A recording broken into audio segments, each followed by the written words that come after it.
Hey friends, tonight we begin not with a royal procession or a battlefield, but in the silence beneath centuries, a cellar, stone cold, damp, smelling faintly of wax, dust, and something older still. A space not quite abandoned, but certainly forgotten. But don't worry, there are no monsters waiting in the dark. Only old choices. And maybe a whisper or two. So, before we slip into shadows, take a moment to like the video if you enjoy these slow, strange journeys through the past. Let me know in the comments where you're listening from. And if it's your first time descending these winding stairs with us, now, dim the lights, settle beneath your blanket, and follow the creak of wood and the hush of moss-covered stones, because this is the story of a hidden chamber, and the secret history it refused to forget. Let's begin. It was 1327, when Brother Anselm first noticed the draft. He was scrubbing the abbey's western corridor, floor his knees stiff from prayer, his hands wrinkled from ash and vinegar, water when a breeze touched the back of his neck. Not a breeze from an open window. No, those were sealed tight. This breeze came from below, cold, intentional, like breath through keyholes. At first, he told no one. After all, the Benedictine rule valued humility, not curiosity. And besides, drafts in a 200-year-old abbey weren't exactly cause for alarm. But the more he cleaned, the stronger it became, as if the stones themselves were exhaling.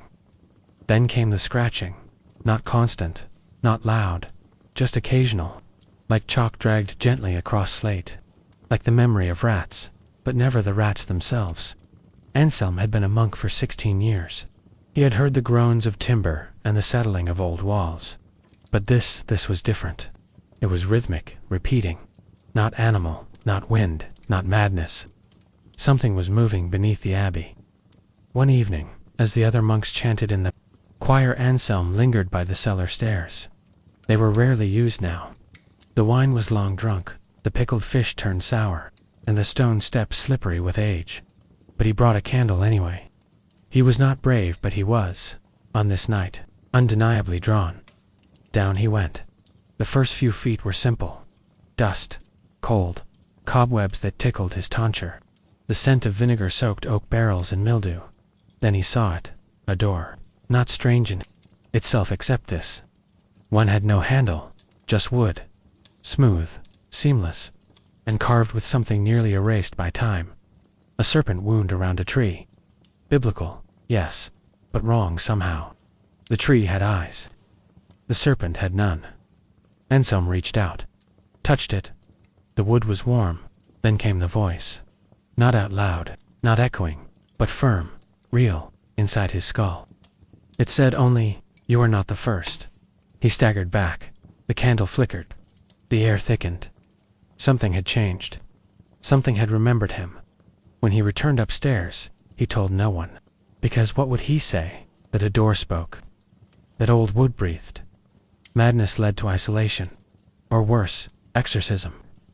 So Anselm remained silent. But the door would not. That night, he dreamed of it. Not as it was but open. Inside, a room of impossible size, shelves lined with objects that hummed. Scrolls that unrolled themselves. A mirror that showed not your face, but your future. And in the center, a chair, a throne. No, not grand, not gold. Simple, but waiting. In the morning, he awoke with dirt under his fingernails and wax on his robe. He'd gone back in his sleep or, worse, while awake. Over the next weeks, Brother Anselm grew pale, thin. He stopped eating meat, stopped smiling. Even the abbot noticed. "You spend too much time alone, brother," he said, laying a warm hand on his shoulder. But Anselm only nodded. He had no words, only questions on that impossible door. Then came the eclipse. It was a Tuesday, noon. The sun vanished behind the moon like it was afraid to watch what came next. And when darkness swept across the abbey, the scratching returned, louder, sharper, not beneath, behind walls that should have been solid. That evening, Brother Anselm vanished. His sandals were found at the top of the cellar stairs. His candle burned halfway down. But of him nothing. The monks searched, prayed, wondered. But in time, they forgot. People did that. back then. But the door remembered, and it waited. Centuries passed. The abbey turned to ruins. Stones taken for homes. Books burned or sold. Until in 1843, a young antiquarian named Emmeline Hart arrived. She came with gloves, notebooks, and an almost reckless fascination with lost places. "This abbey," she wrote in her journal, "whispers." She meant it poetically. At first, her guide, a local farmer, warned her not to stay past sundown. "Strange noises," he muttered. "Walls that move." She smiled politely. She did not believe in ghosts, only secrets. On her second day, she found the stairwell, choked with vines. Half buried in soil, she cleared it with her hands and descended. "Now, this is where you might want to sit up a little straighter. Because here is where the air changes." Because Emmeline found the cellar, and the door, still smooth, still still warm. She ran her hand across the wood and felt a strange pulse beneath her palm, like the beating of a buried heart, and then the whisper, "You are not the first." She dropped her lantern. It didn't shatter, but the flame winked. Out, the cellar plunged into darkness, but something else began to glow. The carving, the serpent's body lit up in greenish light, coiling tighter around the tree, as though moving beneath the surface. Emmeline stared, and slowly, the door creaked open, not wide, just enough. Enough for a whisper to slip out. "Come." She didn't. Not that night, but she returned, every day, every evening, always alone, always listening. She stopped writing in her journal. She stopped sending letters. She spoke less. A week passed, then 2. Until one morning, the farmer returned to bring her supplies and found her tent empty, her boots muddy, her compass spinning, and inside the cellar, the door was open. Wide this time, inside. Nothing, just darkness, and a chair, waiting. And now we pause. Not to end the story, only to breathe. Because the cellar is still there, the door still warm, and the whisper, still waiting, will return, because the door isn't done telling its story, and neither are we. She'd left the lantern behind, its frame still warm where her fingers once grasped it. The wick now curled like a dead insect. The cellar hadn't changed, stone moss, a silence so complete it pressed against the skin, but the air had thickened, just slightly, like the moment before a storm breaks. The door remained open, only barely, just a sliver. And yet, it was enough to breathe. She hadn't meant to return barefoot, but the trail of mud from her tent said otherwise. The prints were small, delicate, not rushed, not afraid, almost reverent. She'd gone willingly, if not consciously. Her journal lay closed beside a broken compass, whose needle spun not wildly, but in slow, thoughtful circles as if deciding whether north was still a place worth pointing to. Inside, the darkness wasn't complete. It shimmered in some places, folded in others. The walls, if there were walls, gave the impression of vastness, like entering a cathedral built for something taller than man. But there was no echo, only the quiet pull of thought against memory. And then, the scent returned. Not mold, not decay, but lavender, faint and bruised, like herbs crushed in haste. It came in waves, soft as breath on glass. Emmeline inhaled without meaning to. It settled behind her eyes, brought water to her vision, not tears, but something more ancient, a memory that did not belong to her. The door behind her clicked, not closed, not open, just aware.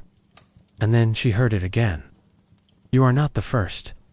The voice was different now, not louder, but fuller, woven with tones she couldn't separate, male, female, young, ancient. It wasn't speech, not really. It was memory, dressed in sound. She stepped forward. The floor beneath her feet didn't feel like stone anymore. It was smooth, almost soft, a surface meant to be walked by those who didn't question gravity.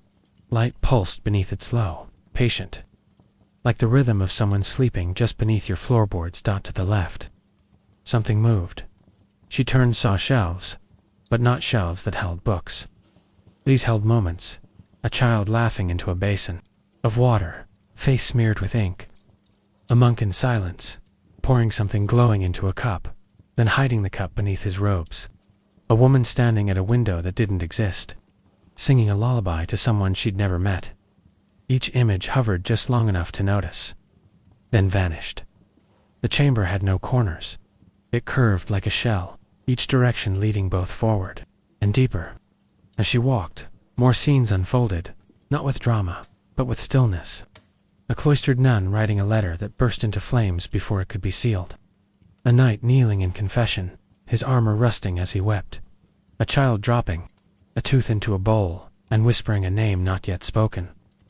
None of them looked at her, but she felt them noticing.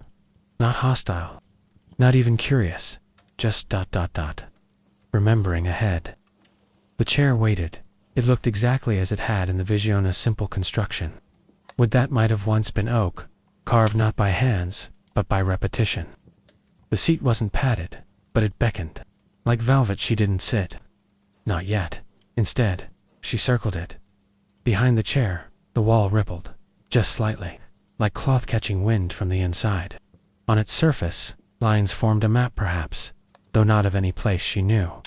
It shifted as she watched. Continents folding, rivers rewinding, cities disappearing as quickly as they emerged. She raised a hand, not to touch, just to feel. The map responded. Lines straightened, then pulsed once, twice, then settled into an image, an abbey hers, whole fresh mortar, singing windows, a garden blooming with herbs that hadn't grown in centuries, and in its center, a young monk, pale serious, candle in one hand, the other reaching for a door. The map darkened. She stepped back. The chair waited, and so she sat. Nothing happened at first. No light, no jolt. Just the sensation of being watched not by one thing, but by everything. Then the air changed. It thickened, yes, but also brightened. She couldn't see it, but she could feel the difference in her skin, like stepping from night into moonlight. And then the voice returned, not one, many layered, like wind-carrying conversations that had never ended. She sat, she stayed. She did not knock, she did not ask. She came willingly. She is listening. The voices fell silent. Then one remained. You remember, it said. And so you are remembered. The chair warmed. Images rushed forward, not on walls, but behind her eyes. A sea storm, a cloaked figure running through fog, a door, always, a door, in a cellar, in a ruin, in a forest, different shapes. Same whisper, you are not the first. The words weren't warning, they were welcome, and with them came understanding. This place wasn't a trap. It was a memory palace, not built by man, but by repetition. A place remembered so deeply it became real, sustained not by stone or timber, but by thoughts that refused to fade. The abbey hadn't built the cellar.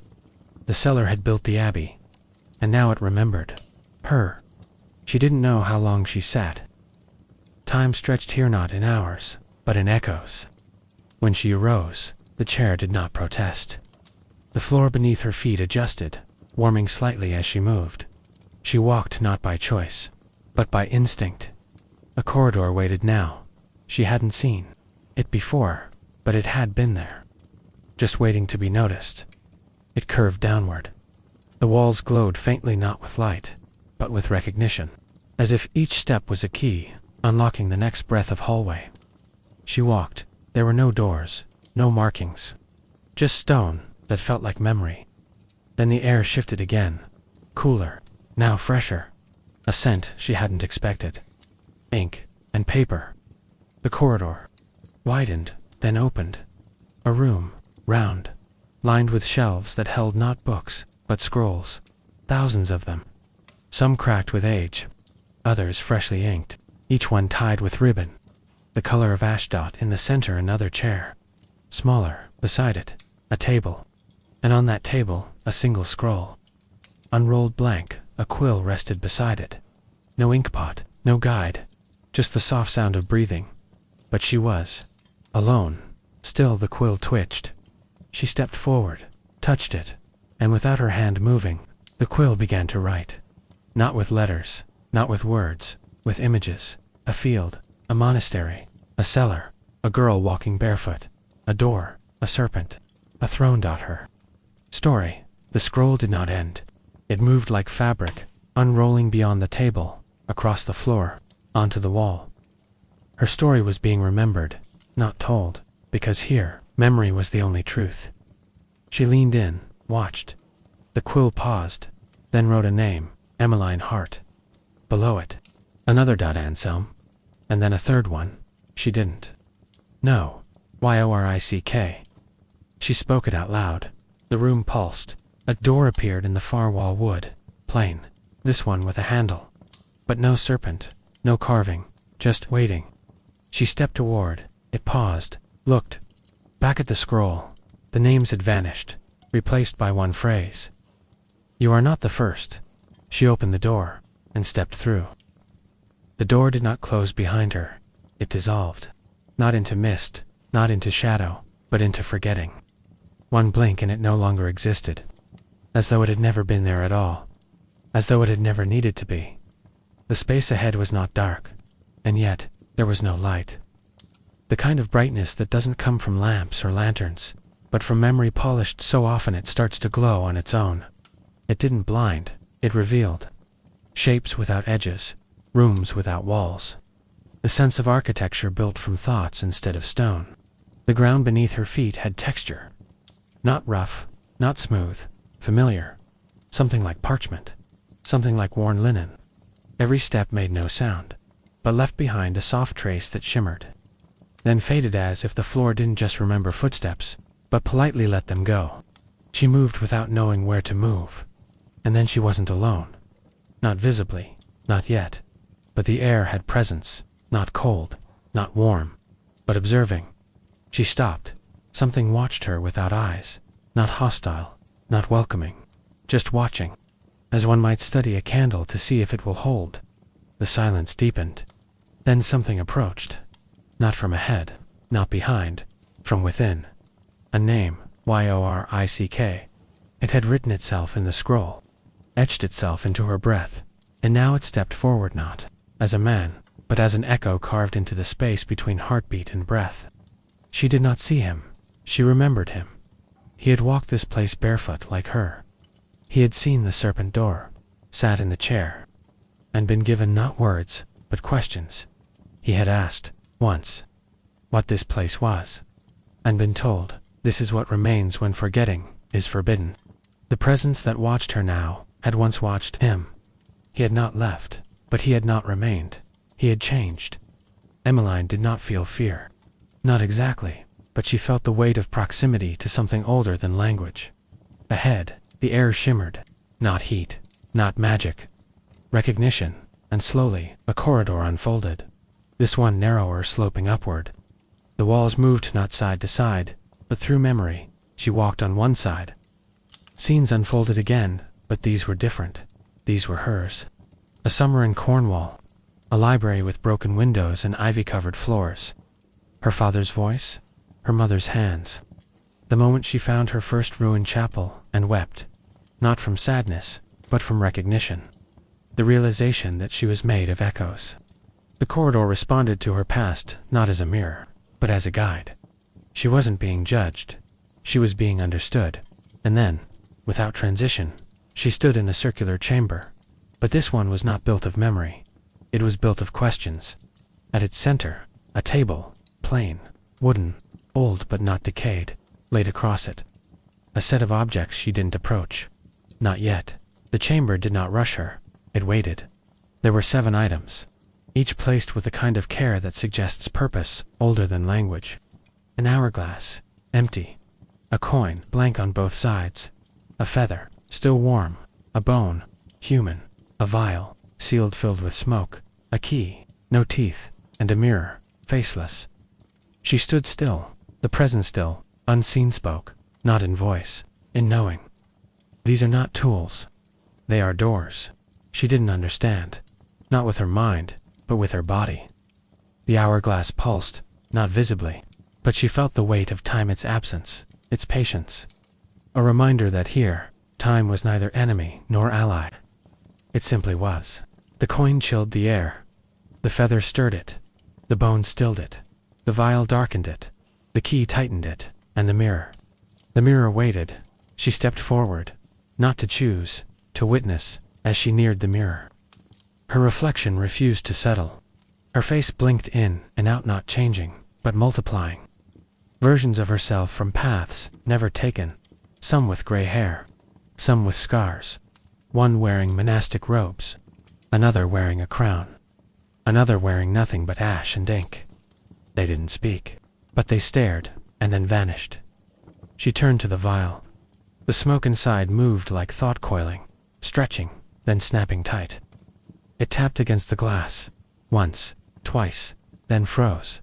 She stepped away. The coin had no markings. But when she picked it up, she felt the weight of decisions.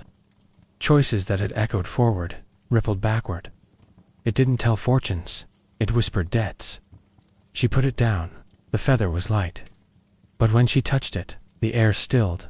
The chamber breathed. Her chest ached. It smelled of old parchment and something like salt. She remembered faintly standing at the edge of a cliff. Pages in her hand, a decision unmade. The key was heavy, heavier than it should be. When she lifted it, the ground trembled, not in warning, in agreement. But it would not fit any door, because the lock it opened wasn't here. The bone was small, fragile. But when she touched it, she heard a laugh, not cruel, not kind, just old. A laugh that knew something she didn't. She placed it down. Only the hourglass remained untouched. She picked it up, and though it was empty, she heard sand pouring quietly, relentlessly. She tilted it. No change. The sound continued. She turned, and now the mirror had changed. No longer blank, it showed her, not as she was, but as she would be, if she stayed. Not aged, not transformed. Remembered, carved into the place. Not trapped, not imprisoned. Integrated. Emmeline stepped back.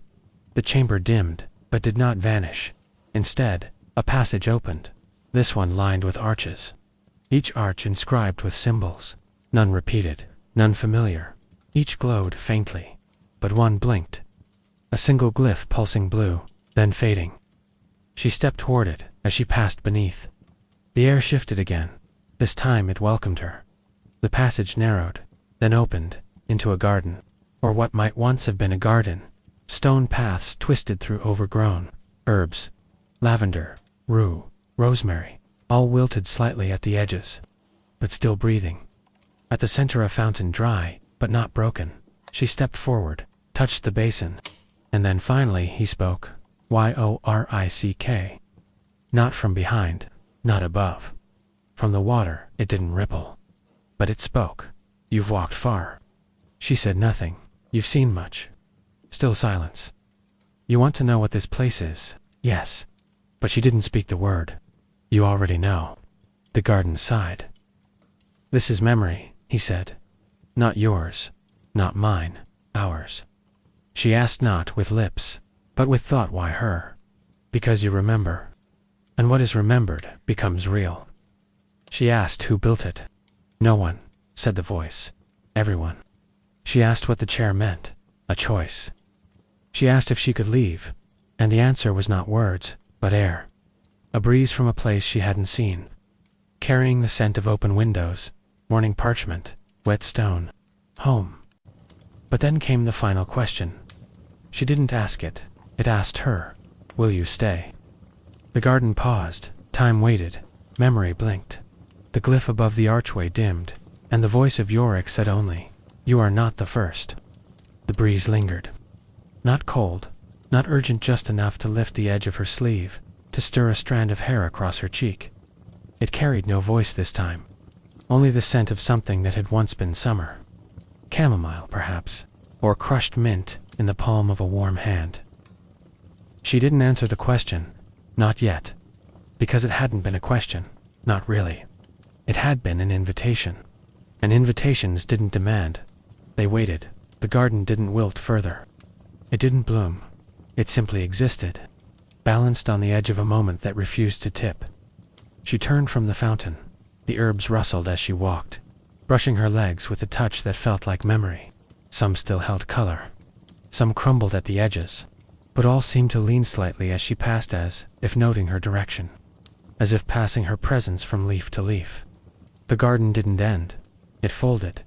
The path beneath her feet shifted from stone to dirt to something softer still. Not moss, not velvet. Something made from the weight of footsteps long since forgotten, yet never fully gone. Ahead, the arches returned.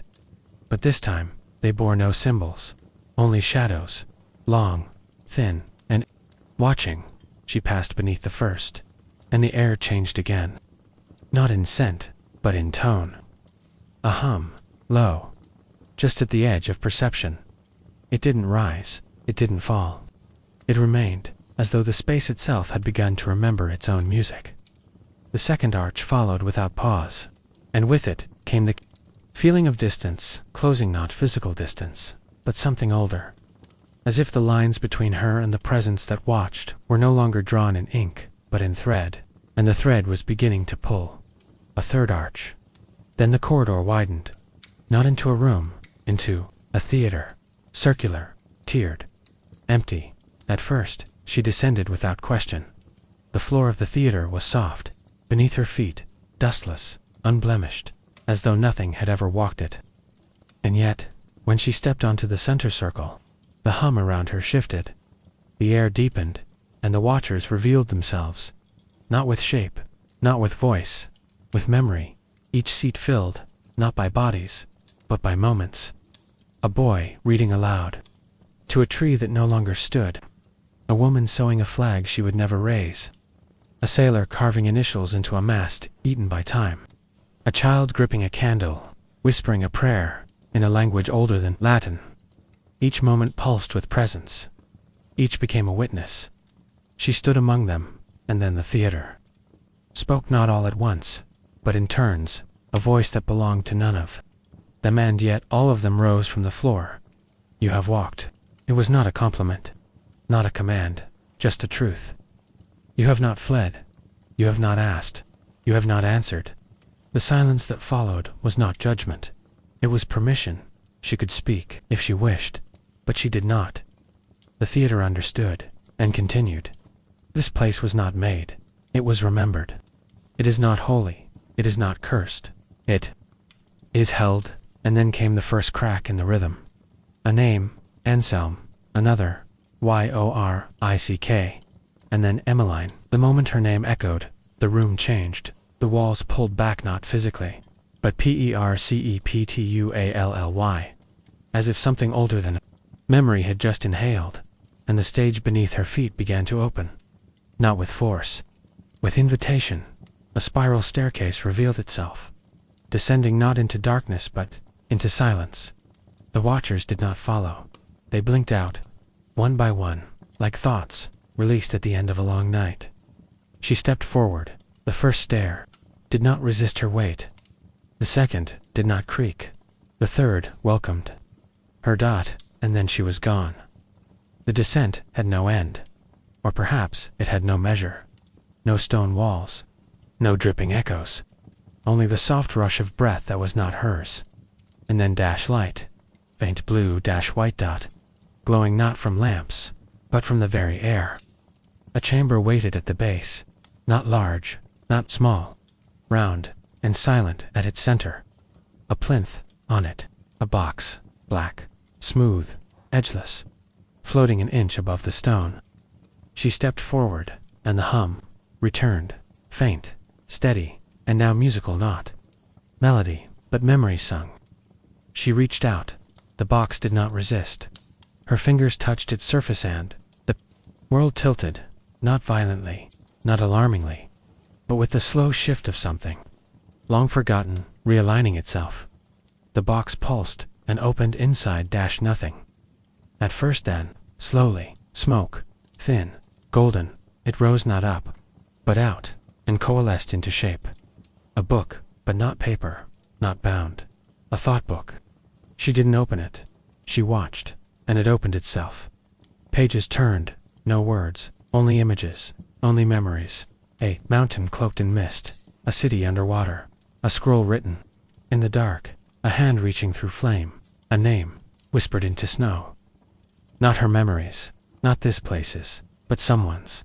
Someone who had sat in the chair, someone who had touched the feather, Someone who had walked the arches, and passed the questions, and entered the garden, and descended the theater, and found the box. Not Anselm, not Anselm, not Yorick, another dot unnamed, and then on the final page a mirror. Not a reflection. Are you willing to become the next memory? She didn't answer. She closed the book. The box did not resist. It closed again. The hum deepened, and the air stilled. No door appeared, no guide, only breath, only choice. She stood in the silence, and felt it watching, waiting, not with pressure, with patience, the kind of patience that has waited through plague, through fire, through the silence of ruins, and the laughter of tourists, and the apathy of scholars who take only what they can catalogue, the patience of stone. Remembering footsteps, long buried, of air remembering the names of the dead, of memory remembering itself, she placed her hand on the box again. This time, it did not open. It warmed, just slightly, just enough to say, "You are not the first." And somewhere, far above, the fountain in the garden whispered, and a petal fell. The petal landed softly. It did not fall fast, did not spiral. It drifted, as if reluctant to leave the air that birthed it, then settled at her feet without a sound, pale lavender, edged with silver. A flower that had no season, no root, no name. The memory of once having bloomed. She bent down, touched it, and time shifted, not forward, not back. Sideways. The chamber did not change, but it was different, as though the walls remembered being elsewhere, as though the space, like her, had begun to tilt. The box was no longer warm. It was gone, not vanished, moved, not by hands, but by intention. The plinth still stood, solitary and silent, its top now bare. But her fingertips felt a lingering hum, the afterglow of contact with something alive in concept. She stood still, and the air thickened, not with danger, with expectation. The chamber breathed again. But this time, she felt the breath rise through the floor from beneath her feet, through her spine, into her chest. It did not belong to her. It belonged to the cellar. And then it began to rise, a sound, not a voice, not quite, a tone, low, layered, like a choir humming a note they hadn't been taught, but had always known. It grounded louder, but deeper, filling space that had never been filled before. It didn't press, it carved, shaping the silence into something that resembled language, and then the walls rippled. Stone, thought, memory, whatever they had once been, they trembled softly, like skin touched by a familiar name. And from them emerged not doors, not windows, but people, or the memory of people. Figures stepped out, not fully formed, not fully faded. They shimmered like reflections in moving water, dozens, hundreds, all silent, all watching. None of them spoke, but they recognized her, and she, though she could not name them, felt the weight of their recognition. Not judgment, not worship. Something older. They made space. A path formed, not physical, but felt. She followed it. The path curved slowly upward. The shimmer of bodies parted and reformed like leaves stirred by a passing wind. No footsteps echoed. No rustle marked her motion. The entire cellar had become breath held too long. She emerged into a hall she had not entered. Long arched, lit by no flames, but glowing faintly along the edges on architecture of thought, made solid.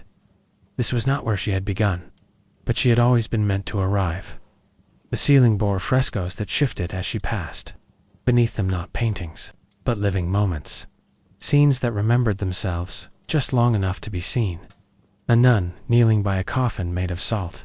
A scholar carving letters into a tree that bled ink. A scribe weeping over a page that erased itself with every word written. None of them looked at her, but all of them knew her. The hall narrowed, and at its end, a threshold, not a door, a veil, black, thin, not cloth, not smoke. A boundary that had never been meant to be crossed, but now waited for her alone. She stepped through, and the world stilled. The space beyond the veil was unlike anything before. Not round, not tall, not describable. It was not built. It was not built. It was held open. A thought someone had refused to let close. It smelled of nothing, but it felt like ash. That still remembered flame. At the center was a chair. Not the same chair, and yet, yes, it was the chair that had been waiting before it was built. It did not look comfortable. It did not need to. She stepped toward it, and this time, there was no hesitation. She sat, and the veil behind her sealed softly, like a memory closing its own eyes. The silence here was absolute. Not oppressive, complete, no voices, no images, no time, and then a sound, dripping, faint, slow, like water, remembering how to fall. She looked down, and saw not the floor, but reflection, not hers, not now. The room beneath her, if it was a room, was upside down, mirrored, and in it, another Emmeline, but not quite. Her hair longer, eyes older, a scar at the base of her throat she did not yet have. The mirrored Emmeline sat in the same chair, and slowly raised her eyes, not up into her. They did not blink. They did not flinch. They just watched each other. One real, one remembered, or perhaps, one remembered, and one about to be. Then the mirrored Emmeline stood. The surface did not ripple. The mirrored space did not warp. She stepped closer, raised a hand, and touched the underside of the reflection. The real Emmeline felt warmth on her palm, and heard a breath, one word, spoken only once, and yet heard from both sides. Choose. The reflection dimmed. The mirrored chamber beneath her faded, not erased, but withdrawn. A page turned, not burned. She stood. The chair gave no protest. The veil before her reopened, and now, standing on the threshold, she could feel it. Exit, not escape, not return, just exit, beyond it. The scent of stone and dust and surface, she could leave, but behind her, everything remained waiting, unfinished, unfolding. The question echoed again, not with urgency, with gentleness. Will you stay? And then something new. Not a voice, a presence, closer than any other. Standing beside her, though she had not heard. Approach she turned, York. Not as a shimmer, not as a whisper, as a man older than she had imagined. Eyes darker, but steady. He did not smile, but he did not sorrow. He looked at her as one might look at a flame before cupping it in two hands. He spoke just once, "You are ready," and stepped back. Not vanished, not lost, waiting for her to choose. And all around her, the cellar held its breath. Every arch, every herb, every scroll and forgotten monk and cracked brick and hidden garden and feather and name. All waiting for Emmeline not to finish, but to begin. She did not speak. She stood at the threshold, still in the echo of Yorick's words if they had been words. You are ready. Not a declaration. Not a farewell. Just a thread, taut between what had been and what might still be tied. The veil hung before her, waiting. Behind it, the cellar paused. Not because it needed her answer, because it wanted it known. There would be no locked doors, no vanished stairwells, no vines closing over the past. Only this space, holding open a choice that felt less like a decision and more like a turning page. She stepped forward, and the veil passed through her. It did not part, it did not flutter, it moved like memory, sliding across skin, with no texture, no drug only. Wait. The kind of weight a name carries when whispered by someone who shouldn't know it. On the other side was neither garden nor chamber. No spiral stairs. No shimmered walls. Just stone cold, still breathing somehow. She wasn't alone, but she wasn't accompanied. The feeling had changed. Earlier, she'd been watched. Now, she was remembered. The distinction was thin, as silk but it mattered. The passage she stood in stretched narrow and long, its ceiling lower, its walls marked not with frescoes or arches, but with scratches thin at first, then deeper, like something had once tried to crawl backwards through time, clawing at stone as if afraid to be forgotten. She didn't run her hand along them. She didn't need to. They weren't warnings. They were remnants, desperate not to vanish. And somewhere far beneath those markings, voices, not human, not spoken, not threatening, but pulling, like gravity with intention. She moved forward. The air, shifted again. The temperature didn't change, but the tone did. Thicker, not choking, just closer touched. Her foot touched a spot that echoed softer than the rest. She paused and looked down beneath. The dust barely visible, a symbol, circular, a serpent biting its own tail. Not Ouroboros. Not quite. The tail curled backward, into itself, looping, through a spiral, looping, through something that was not linear, not finite. It wasn't just an emblem, it was a map. She traced it with her eyes, and at the center, faintly etched a door.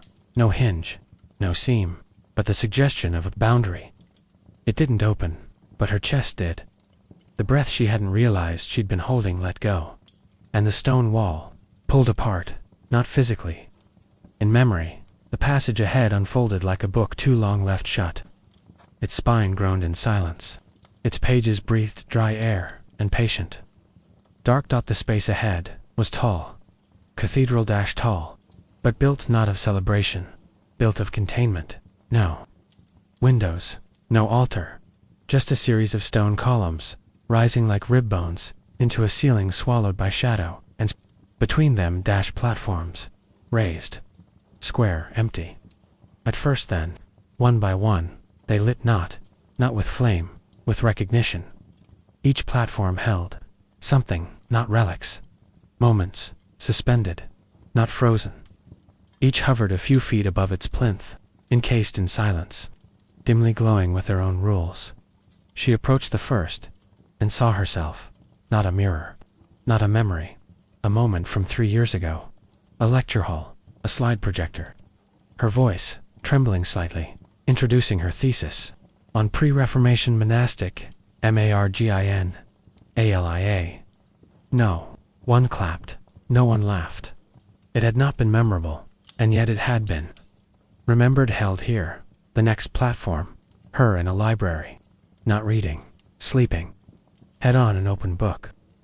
A line of Latin, half highlighted by candlelight. She hadn't meant to burn so late. Another, her walking away from a door she never knocked on. Behind that door, a professor who could have helped her. She had been too afraid. These weren't her best moments. They were the ones that had marked her. But someone else had remembered them. Someone else had held them here. Not to judge, to understand.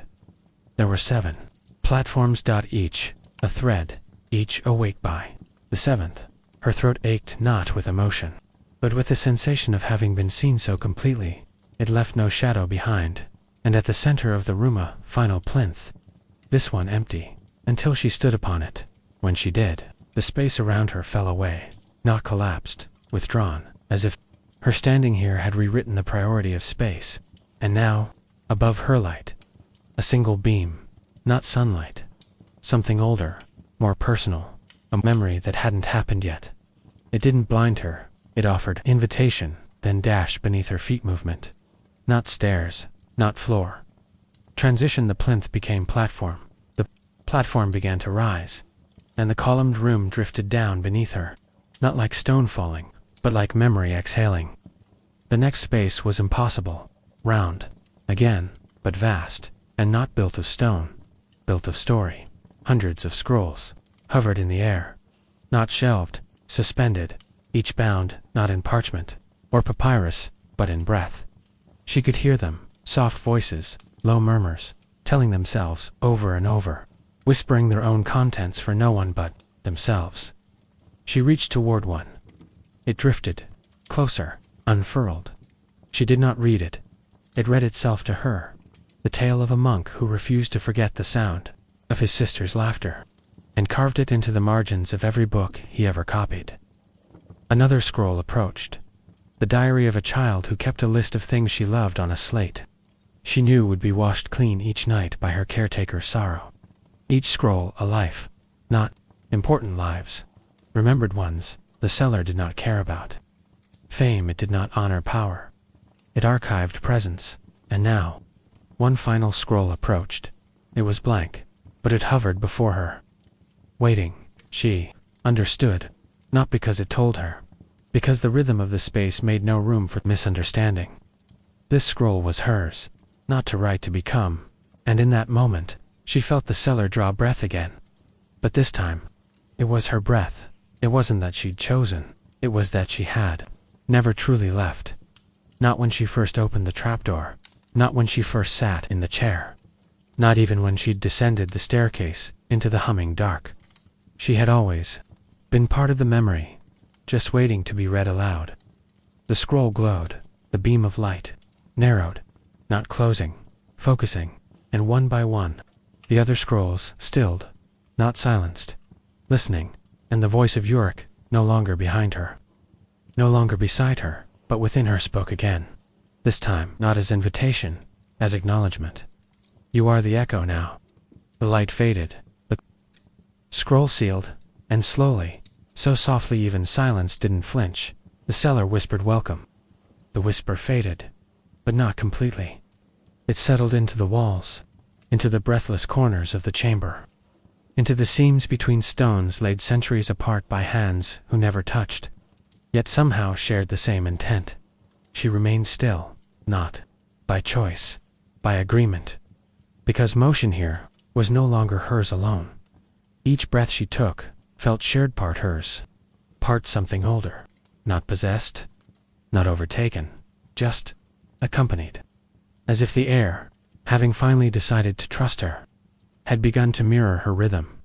The scroll hovered at eye level, still blank to sight, but not to sense. It pulsed faintly, like a heartbeat too.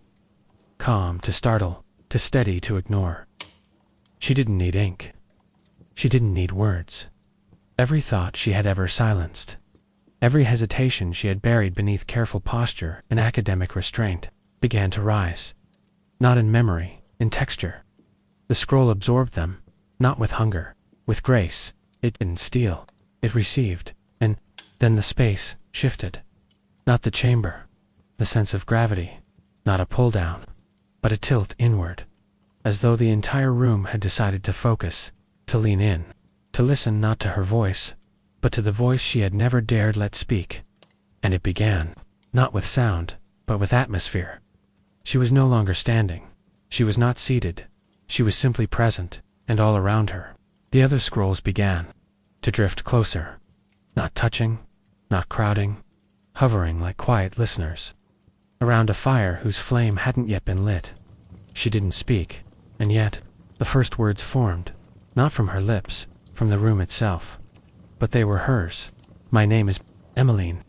The air pulsed, once, not in surprise, in recognition. I am not the first to enter here. I am not the last. The scroll glowed brighter. The others leaned nearer. I did not come seeking treasure. I did not come seeking escape. Her voice didn't echo. It was caught, held, preserved. Double quotes. I came because something in the silence outside this place grew too loud, because a question had begun to wake inside me, and the world above had too many answers already waiting to be believed. The ground beneath her seemed to soften, not physically, but emotionally, as if it approved, as if it understood. I found the cellar by accident, but not by mistake. A low tone thrummed through the floor, familiar, the hum she had first heard, beneath the arches, but now harmonized. I was not called. Pause. I was remembered. Silence again. Then the scroll opened.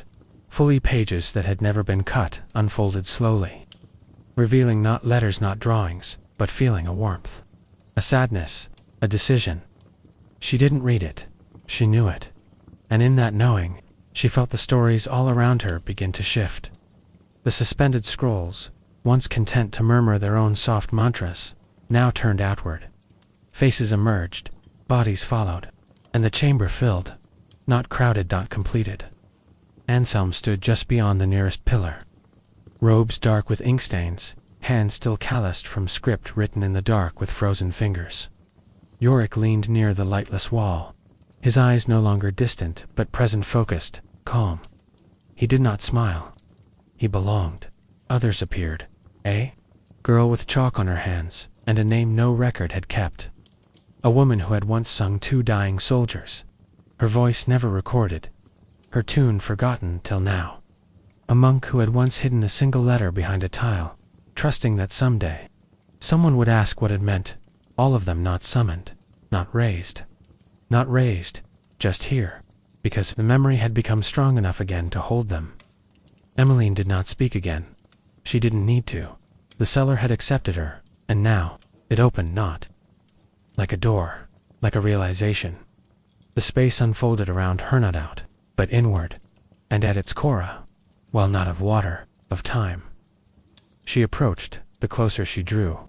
The more the air bent. Softly, with reverence, she peered in. There was no bottom, no light, only a surface that was not stone, not glass, it was thought.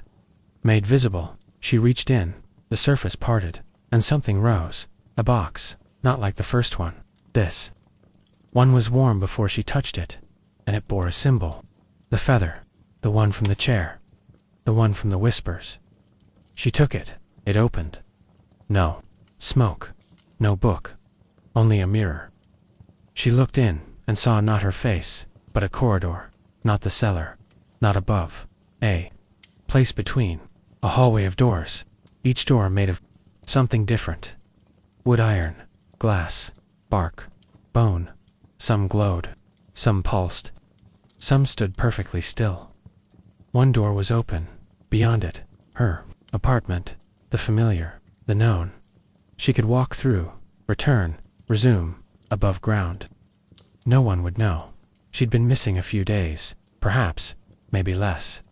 Time here had no loyalty to clocks. She held the box close, felt the scroll still hovering at her shoulder. The presence of Anselm, of Yorick, of all the silent watchers behind her, did not press her.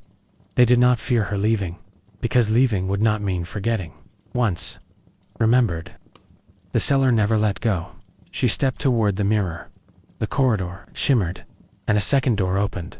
This one, unfamiliar, carved with a symbol that meant nothing and everything, a single closed eye, not sleeping, waiting. She turned behind her. The chamber faded. Not dimmed, just faded. Like a lantern turned down to a warm flicker. Not extinguished, held, and with the box in one hand, the scroll trailing behind like a thought too long unspoken. She walked forward, into the door that no one else had opened. Not since the beginning. Not until now. The door closed behind her. It did not slam. It did not creak. It closed like a breath ending, not exhaled. Not held, just complete. Before her stretched a passage not built, but permitted. The walls were smooth, almost wet, but not with moisture. They felt as if they had just been formed from thought, not recently, not long ago, just now. For her, there were no torches, no stars, but the path glowed faintly beneath her bare feet. She did not remember removing her shoes. She did not question it. Her steps made no sound. Even her breath felt borrowed. The corridor narrowed. Not with malice, with focus, as if space itself wanted her closer, quieter, thinner, less a traveler, more a thread being woven into a tapestry already underway. She did not speak, no one did, but something ahead hummed, not a voice, of presence. She moved forward, and the corridor deepened not just physically, but in meaning. The walls began to change. At first, just impression swirls, ridges, depressions like fossilized breath. Then words, not written, implied, ideas, pressed into the surface of memory, like fingerprints on cooling wax, names, moments, wounds, secrets so carefully buried they had developed roots. Emmeline slowed, not from fear, from reverence. Each step felt like walking into a journal, written by 1,000 hands, all of whom believed they were the only ones writing. And then, the hallway ended. Not with a door, with water. A still black pool stretched before her, wide as a cathedral, silent as snowfall. No ripples, no reflection. Only the sensation that if she stepped in, she would not sink, she would be absorbed at the far edge. A figure stood, shrouded in a long robe of ash-colored cloth. Their face hidden beneath a hood, too deep to betray shape. She did not call out, but the figure turned and raised one hand, not in warning, in welcome. She stepped forward. The water accepted her. Feet without protest. It was not cold. It was not wet. It was memory made still, as she walked across it. The surface did not ripple. It reshaped to her presence, as if eager to hold her path exactly as she walked it.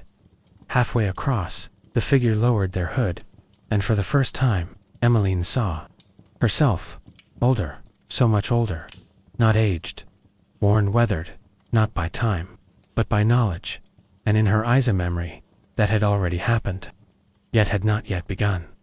The older Emmeline did not smile, but her presence wrapped around the younger like warmth. The two stood inches apart, not mirror images. One was becoming, the other had already become, and for a long moment they simply looked. No fear, no questions, only recognition. Then the older Emmeline spoke. Her voice was not quiet, it was made of quiet. "You are the last one who will be the first." The younger said nothing. She understood. This place is not a trap, it is a seed. A pause then.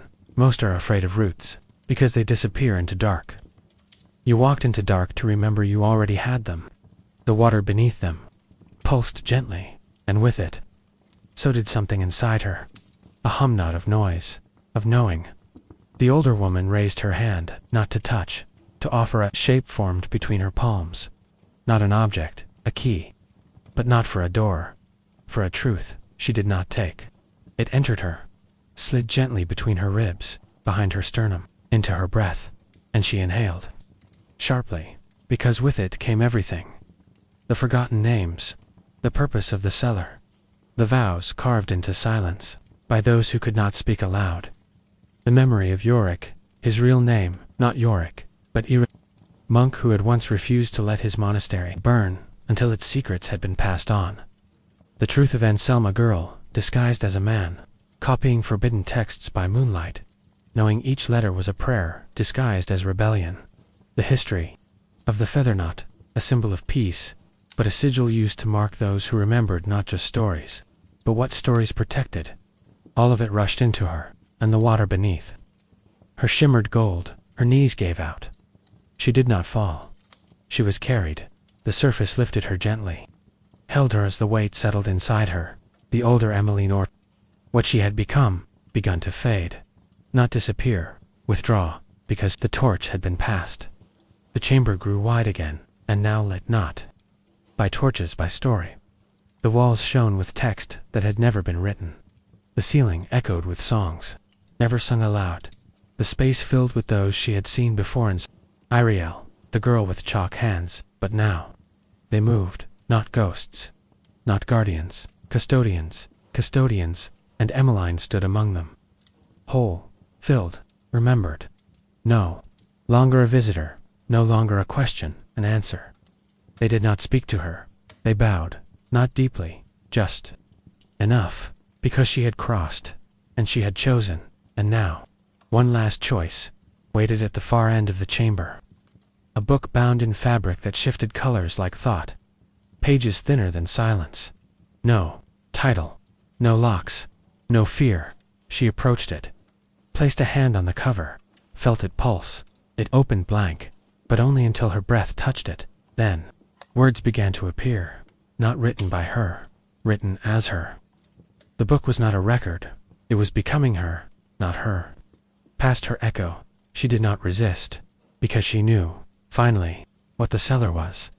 Not a place, not a tomb, not a secret. The cellar was a promise. And now, fulfilled. She closed the book gently, and all around her. The lights dimmed, not gone, at peace. And somewhere, far above, the abbey remained, unaware, unbothere, unknowing that far beneath it, someone had finally opened the last door and stepped through, not to escape, to arrive. She stood alone now, but not apart. The room had dimmed, not into darkness, but into a gentler kind of sight. The kind that lets you feel more than you see. The kind you trust without needing proof. The book before her still pulsed faintly beneath her hand. It was no longer a book. It was a bridge. And the moment she lifted her fingers, it closed not in rejection, but in continuation, as if the words now lived within her, needing no page, needing no ink. Memory had taken root, and root had become voice. Behind her, the chamber sighed, not from wind, from rest. It had held its breath long enough, and now it exhaled. She turned slowly. The others were still present, Ariel, and some. The veiled girl, with red-stained fingertips, shotched with the calm that only memory could bestow. They did not blink. They did not need to. Their watch was not made of flesh. They were not ghosts. They were echoes that had stayed behind, waiting not for rescue, but for replacement. And she, Emmeline, was not their successor. She was their reunion. She stepped forward, the ground beneath her no longer felt solid in the traditional sense.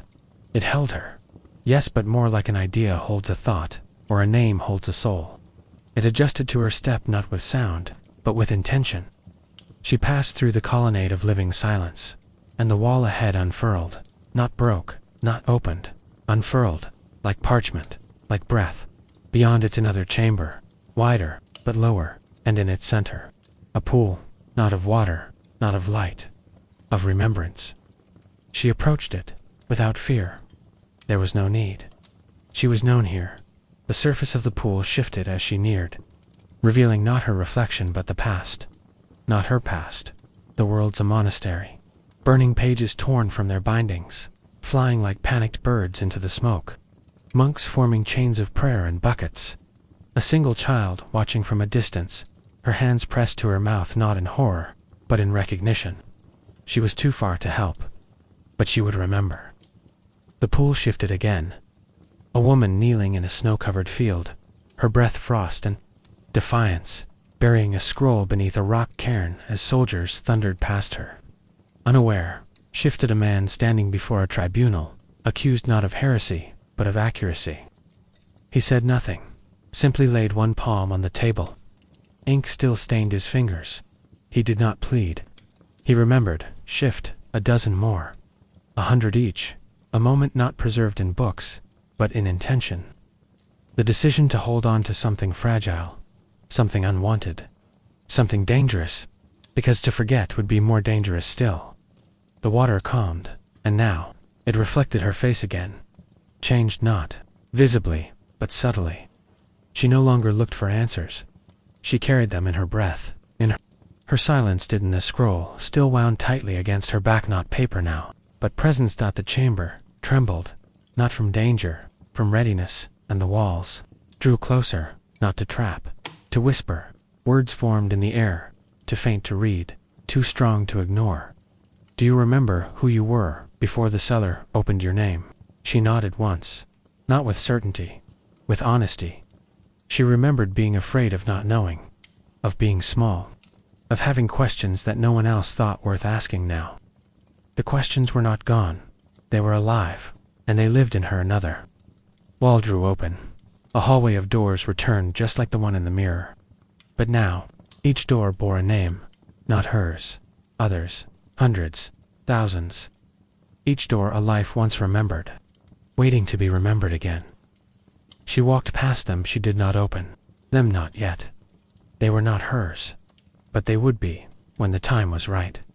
At the hallway's end, an alcove, within it, a mirror, not glass, not metal, just stillness. She looked in. This time, she saw the abbey, far above, quiet, forgotten by time, but not by her. And there on its lowest flora, trapdoor, still closed. Dust gathered around it like a hush. No one entered, no one searched. The cellar remained hidden, but not sealed.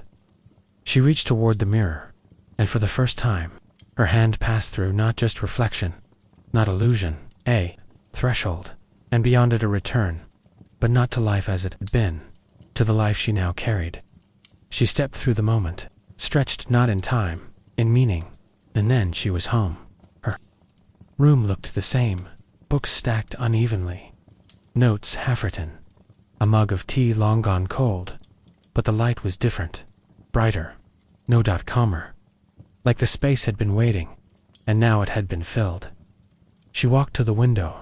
Outside, the world moved on, no grand parade. No sudden pause, just life. As always, she turned back to her desk. The feather lay there, the one from the cellar, but now solid, not just symbol, a reminder. She picked it up, and with it, the first page turned. She began to write. Not a thesis, not a memoir, a memory, but not hers, someone else's. The story of a monk who once bound laughter into the margins. And then, the next, a child in her slate. The scroll was not forgotten. It had only changed form, and she now was its scribe. She would not publish. She would not explain. She would simply remember, and each word she wrote returned something long thought lost. She could feel it, in the floorboards, in the air, in the space behind her, that still sometimes hum not with electricity, not with breath, but with invitation. The cellar was no longer beneath her, it was within her, and it would open again. Not for her, for the next one. The next who wondered what lay beneath the silence. The next who listened, hard enough to hear pages turning in the dark.